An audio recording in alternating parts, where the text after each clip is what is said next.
law will take its own course. যি ন্যায়িক ব্যৱস্থা আছে তাতে তদন্ত হ'ব, তদন্তত দোষী সাব্যস্ত হ'লে সেইমতে তেওঁলোকৰ ওপৰত ব্যৱস্থা হ'ব। কিন্তু কিবা কাৰণত সেইটো তেওঁলোকে বাইপাছ কৰি হাইকোৰ্টৰ পৰা এটা তেওঁলোকৰ নিয়মীয়াকৰণৰ আদেশ তেওঁলোকে লাভ কৰিবলৈ সক্ষম হৈছিল। কিছু পিছত চালি জাৰি চাই আমি যেতিয়া গোটেই কোৰ্টত আমি আবেদন জনালোঁ যে এইটো কেছটো আমাক পুনৰ তদন্ত কৰিবলৈ দিব লাগে আৰু মহামান্য আদালতে এইটো পুলিচক তদন্ত কৰাৰ নিৰ্দেশ দিছে যিখিনি জালিয়াতিৰ তথ্য প্ৰমাণ আছে। পূৰ্বেও ইয়াৰ কাৰণে এটা কেছ ৰেজিষ্টাৰ হৈছিল যে তেওঁলোকৰ ডকুমেণ্টবিলাক ভুৱা, অৰ্থাৎ তেওঁলোকে যিখিনি ক্লেইম কৰিছিলে তেওঁলোকৰ নিযুক্তি সম্পৰ্কীয় তাত চহী জালিয়াতি কৰা হৈছিল।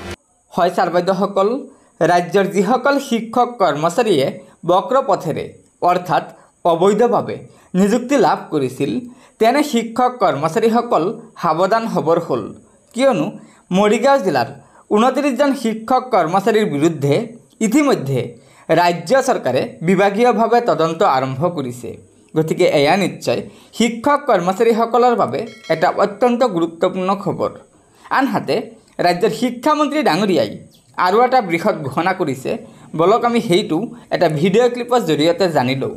আমাৰ এনেই জেনেৰেল PTR বিদ্যাৰ আমাৰ ৰাজ্যখনত খুব ভাল, কিন্তু আমাৰ প্ৰতিটো বিষয়ৰ বিশেষকৈ মাধ্যমিক পৰ্যায়ত ছাবজেক্ট ৱাইজ PTRটো আমি উলিয়াইছোঁ এতিয়া যে আমাৰ কোন বিষয়ত শিক্ষকৰ নাটনি আছে। গ্ৰেজুৱেট টিচাৰ বুলি ক'লে গ্ৰেজুৱেট টিচাৰ তেওঁ যিকোনো ছাবজেক্টৰ হ'ব পাৰে, আৰ্টছো হয়, ছায়েন্সো হয়, আৰু আমি ডেডিকেটেড মেথছ টিচাৰ দিব বিচাৰিছোঁ, ইংৰাজীৰ কাৰণে ডেডিকেটেড টিচাৰ দিব বিচাৰিছোঁ। সেইকাৰণে আমাৰ গ্ৰেজুৱেট টিচাৰসকল তেওঁলোকে কি বিষয়ত গ্ৰেজুৱেশ্যন লৈছিলে তাৰ তথ্য শিক্ষা হেতুত আহৰণ কৰা হৈছে। তথ্য আহৰণ প্ৰক্ৰিয়া সম্পূৰ্ণ হৈছে। এতিয়া আমি বিষয়ভিত্তিক PTR পিপিল টিচাৰ ৰেচিঅ' আমি তাক কেলকুলেট কৰি উলিয়াব পাৰিম আৰু কোনকেইটা বিষয়ত আমাৰ শিক্ষকৰ নাটনি আছে সেইটো আমি তথ্য লাভ কৰাৰ পাছত সেই অনুপাতে আমি পদক্ষেপ গ্ৰহণ কৰিম। নিশ্চিতভাৱে এইটো আমি জনাৰ পাছতহে আমি ক'ব পাৰিম। গতিকে আমাৰ এমাহৰ 15 দিনৰ ভিতৰত এনালাইচিছ কমপ্লিট হৈ যাব, তাৰ পাছতে আমি সিদ্ধান্ত ল'ম। আচলতে এইটো আপোনালোকে গম পাব, কাৰণ আমাৰ কি হয়, আমি ছায়েন্স টিচাৰ বুলি ক'লে টিচাৰজন আমাৰ ছায়েন্সৰ নে মেথছৰ সেইটো আমাৰ আগত উল্লেখ নাছিলে। যেতিয়া এডভাৰটাইজমেণ্ট হয় ছায়েন্স টিচাৰ বুলি হয়, বা ইংলিছ টিচাৰ বুলি আমাৰ কোনো এপইণ্টমেণ্ট নাছিলে। ইংলিছ টিচাৰ নহয়, আমাৰ আৰ্টছ টিচাৰ বুলিহে হয়। এতিয়া আমাৰ ছাৰ্ভিচ ৰুলৰ কাম চলি আছে, মাননীয় শিক্ষামন্ত্ৰী মহোদয়ে জনাইছে। গতিকে বিষয়ভিত্তিক শিক্ষক নিযুক্তি যাতে হয়, এতিয়াৰ পৰা ছায়েন্স বুলি ক'লে ছায়েন্স মেথছ দুটা পাৰ্ট কৰা কথা তেওঁ ভাবিছে। আৰু ইংলিছৰ বিশেষকৈ ইংলিছৰ টিচাৰ হিচাপে আৰ্টছ টিচাৰ নহয়, আৰ্টছ টিচাৰটো থাকিবই, ইংলিছ টিচাৰ হিচাপেও নিযুক্তি দিয়াৰ তেওঁ ব্যৱস্থা কৰি আছে।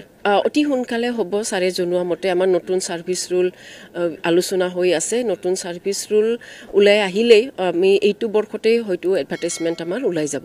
গতিকে ছাৰ বাইদেউসকল, আপোনালোকে নিশ্চয় জানিব পাৰিলে যে শিক্ষামন্ত্ৰী ডাঙৰীয়াই ঘোষণা কৰিছে যে এতিয়াৰ পৰা ৰাজ্যৰ মাধ্যমিক বিদ্যালয়সমূহত বিষয়ভিত্তিক শিক্ষক নিযুক্তি দিয়া হ'ব। অৰ্থাৎ এতিয়াৰ পৰা ৰাজ্যৰ মাধ্যমিক বিদ্যালয়সমূহত বিষয়ভিত্তিক শিক্ষক নিযুক্তি দিব ৰাজ্য চৰকাৰৰ শিক্ষা বিভাগে। গতিকে এয়া নিশ্চয় আমাৰ ৰাজ্যৰ শিক্ষক কৰ্মচাৰী আৰু ছাত্ৰ ছাত্ৰীসকলৰ বাবে এটা অত্যন্ত সুখবৰ। গতিকে ছাৰ বাইদেউসকল, এই দুটাই আছিল আজিৰ আমাৰ গুৰুত্বপূৰ্ণ খবৰ। আশা কৰিছোঁ লগৰ বন্ধুবৰ্গক এই ভিডিঅ'টো শ্বেয়াৰ কৰি আজিৰ এই গুৰুত্বপূৰ্ণ খবৰ দুটা জনাই দিব আৰু নতুনকৈ অহা ছাৰ বাইদেউসকলে অনুগ্ৰহ কৰি আমাৰ এই চেনেলটো ছাবস্ক্ৰাইব কৰি ল'ব। গতিকে আজিৰ ভিডিঅ'টো ইয়াতে সমাপ্ত কৰিলোঁ। ধন্যবাদ। জয় আই অসম।